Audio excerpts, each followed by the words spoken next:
Hi guys, welcome back. And in last video we talked about a couple of things like is frozen, freeze, and those things. So in this video we're going to see more steps, and we'll talk about a couple of things in details. So for this tutorial, I'm just going to use Firefox here.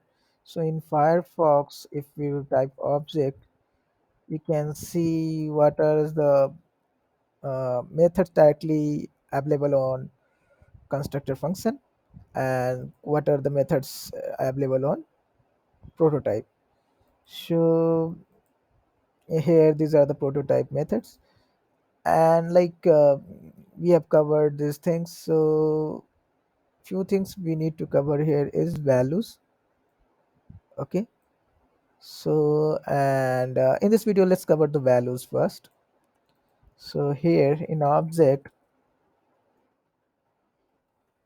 so object dot values. So if you remember, we used keys to list all the property names, right? Let's say name, country, these were the properties. So if we want to get an array of all the property, then we used object of keys.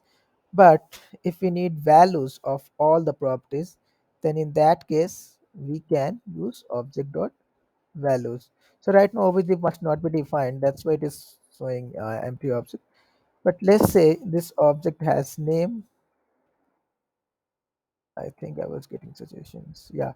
So now if I use of the grid dot values, I have listed it out all the key values pair here, right? I mean, we are getting the values, but in normal array. So in next video, we'll talk about some object creation. So we'll see those things, and yeah. So thank you for watching.